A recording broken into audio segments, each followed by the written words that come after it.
So I'm at a customer's house from last year. We're just working on a phase 2 plan for the rest of their backyard and front yard.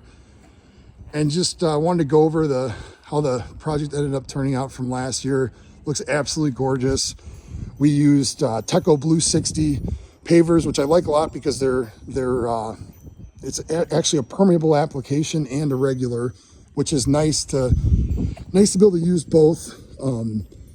And it's neat, like we did it around this locust tree, which is nice because the locust tree light can actually get in. And then we did a custom stoop for them. And then one of my favorite parts is the wall, which is a Teco Prescott wall. It actually looks really similar to like a natural stone and is really, really pretty. It's one of my favorites. And we actually, the Champlain gray actually matches their house real well, which I think looks super nice. And then something that they did, they actually bought this on Amazon, which is just a really nice grill cover.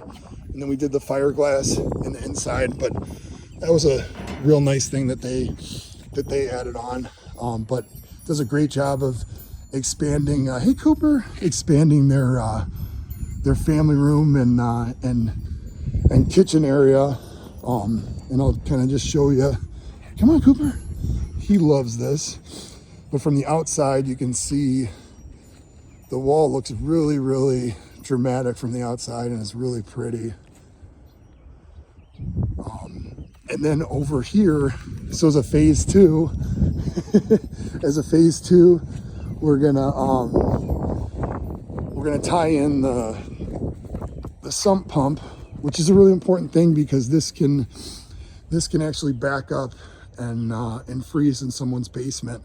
Typically that'll happen between February and March when the seasons are changing. And then this is a good example of making sure you get your downspouts away from the house. Those are window wells, so we're gonna tie those in. It's just real smart to get everything away from the house. And then over here, but we're also gonna be adding some wintergreen arborvitaes over there to add some privacy. And then over in this corner, they get a lot of runoff through here. So we're gonna do a French drain through here, and the sump and the downspouts are actually gonna tie into it. And then that's gonna go into the storm sewer right there. This tree we're gonna take out and then resod and grade all of this at the same time. Yeah, just wanted to share this. I thought it turned out awesome, and I'm super excited about it.